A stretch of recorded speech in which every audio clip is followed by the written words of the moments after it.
اور یہ جو بر صغیر ہے، جس خطے میں ہم آج موجود ہیں، یہاں اسلام لے کر آنے والی جو ہستیاں ہیں وہ صوفیہ کرام ہیں۔ یہاں دین کی دعوت اور دین کی تبلیغ کرنے والی جو ہستیاں ہیں وہ اولیاء کرام کی ہیں، صوفیہ اعظام کی ہے۔ جب 712 عیسوی میں محمد بن قاسم نے سندھ کو فتح کیا تو یہاں پر مسلمان آنا شروع ہو گئے، مسلم علماء بھی آئے، مسلم اولیاء بھی آئے، مسلم صوفیاء بھی آئے۔ انہوں نے یہاں کافروں کو تبلیغ کی، ہندوؤں کو توحید کا بھولا ہوا سبق سکھایا۔ یہ جو بزرگان دین یہاں پہ آئے، ان تمام بزرگان دین کے سر کا تاج اور اس فہرست میں جو ہستی سر فہرست نظر آتی ہے، اس قافلے کے جو کارواں سالار ہے، اس قافلے کے جو قائد اور رہنما ہے، وہ ہستی میرے داتا علی حجویری رحمت اللہ علیہ کی ہے۔ سیدی داتا علی حجویری رحمت اللہ علیہ جب افغانستان سے لاہور تشریف لے کر آتے ہیں اور یہاں پھر اسلام کی تبلیغ کا کام کرتے ہیں،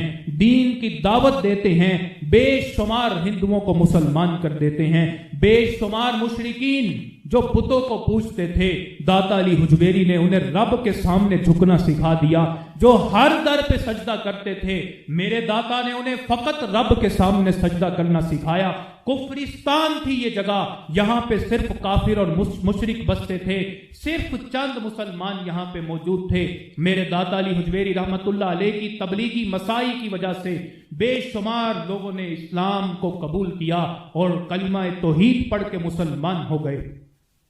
لیکن بڑے افسوس کی بات ہے، ہمارے ہاں کچھ لوگ بڑے بدباتی ہیں اور بزرگان دین کے بارے میں بڑا عجیب عقیدہ رکھتے ہیں، بزرگان دین پہ تنقید کرتے ہیں۔ اپنا اگر ان کا مبلغ علم دیکھا جائے تو بسم اللہ کی ترکیب بھی انہیں نہیں آتی ہوگی، اور بزرگان دین جن کی وجہ سے آج ہم اگر یہاں بر صغیر میں رہتے ہوئے مسلمان ہیں اور ہم اس خطے سے تعلق رکھتے ہیں تو ظاہری بات ہے ہم تک اسلام جو پہنچا ہے بزرگان دین کی وجہ سے پہنچا ہے، ان اولیاء کرام کی وجہ سے پہنچا ہے۔ اور ان اولیاء کرام میں اس خطے میں داتا علی حجویری رحمت اللہ علیہ سر فہرست ہے۔ کچھ لوگ داتا علی حجویری کے بارے میں باتیں کرتے ہیں کہ انہوں نے شرک کا سبق سکھایا، ان کے مزار پہ شرک ہوتا ہے۔ ارے اگر مزار پہ کوئی نازیبا حرکت ہوتی ہے، کوئی خلاف شرع کام ہوتا ہے، حالانکہ اب نہیں ہوتا، اگر پھر بھی کوئی کرتا ہے تو بزرگان دین نے اس چیز کی تبلیغ نہیں کی، انہوں نے تو اس سے منع کیا ہے۔ داتا علی حجویری کی پوری زندگی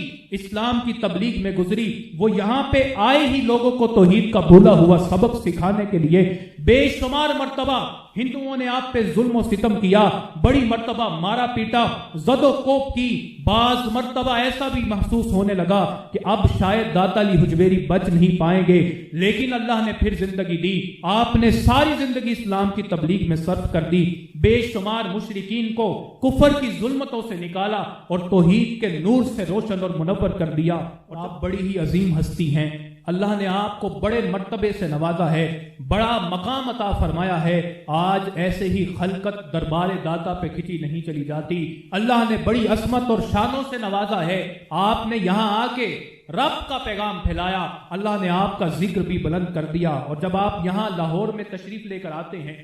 یہاں پہ ایک مسجد تعمیر فرماتے ہیں۔ مسجد چونکہ تبلیغ اسلام کا مرکز ہے، دین کا مرکز ہے مسجد، آپ نے مسجد تعمیر فرمائی۔ یہاں جو پہلے سے کچھ علماء موجود تھے، کچھ طلاب علم موجود تھے، انہوں نے اعتراض کیا کہ آپ کی مسجد کی جو قبلے کی ڈائریکشن ہے وہ ٹھیک نہیں ہے، آپ کی مسجد کا جو محراب ہے وہ کچھ جنوب کی جانب ہے، قبلے کی سمت ٹھیک نہیں ہے۔ جب انہوں نے یہ اعتراض کیا، میرے داتا علی حجویری رحمت اللہ علیہ نے انہیں ایک دعوت میں بلایا، فرمایا کہ فلاں دن میرے پاس آ جاؤ، میں تمہاری دعوت کا اہتمام کرتا ہوں۔ جب سب آ گئے، کھا پی لیا، جو بھی دعوت ماں حضرت تھا کھایا پیا، اور اس کے بعد نماز کا وقت آ گیا۔ اب جب نماز کا وقت آتا ہے، میرے داتا علی حجویری مصلی امامت پہ کھڑے ہوتے ہیں، جب نماز پڑھا لیتے ہیں، سلام پھیرتے ہیں اور پھر سامعین کی طرف متوجہ ہوتے ہیں، جو آپ کے پیچھے مقتدی تھے ان کی طرف متوجہ ہوتے ہیں اور ان سے پوچھتے ہیں کہ بتاؤ قبلہ کہاں ہے۔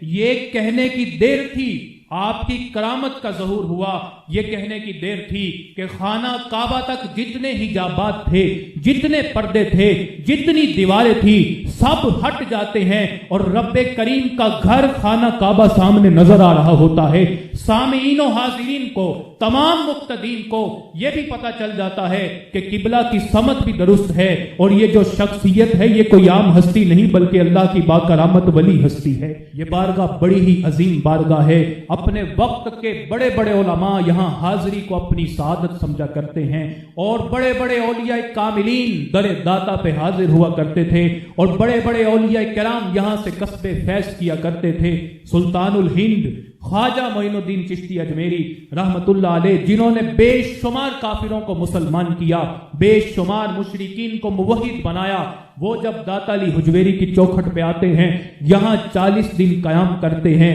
اور پتہ نہیں کون کون سے فیوز و برکات حاصل کرتے ہیں، اور جب واپس جانے لگتے ہیں داتا علی حجویری کی خدمت میں خراج عقیدت پیش کرتے ہیں، اور ایک شعر کہتے ہیں جو آج بھی زبان زد عام و خاص ہے۔ کہتے ہیں گنج بخش فیض عالم مظہر نور خدا، گنج بخش فیض عالم مظہر نور خدا، نا کی سارا پیر کامل کاملہ را رہنما۔ کہ آپ اتنی عظیم ہستی ہیں کہ ناقصوں کے پیر تو ہیں ہی، جو کامل ہیں آپ ان کے بھی رہنما ہیں۔ اور قلندر لاہوری، حکیم الامت، شاعر مشرق، مفکر پاکستان، علامہ اقبال رحمت اللہ علیہ کی زندگی کا یہ معمول تھا کہ آپ در داتا پہ حاضری دیا کرتے تھے، اور آپ نے بڑے ہی خوبصورت انداز میں داتا علی حجویری رحمت اللہ علیہ کو خراج عقیدت پیش کیا تو کہا سید حجویر مخدوم امم، مرکد او پیر سنجر را حرم، خاک پنجاب از دم او زندہ گشت، صبح ماں از مہر او تابندہ گشت، اور پوری منقبت لکھی۔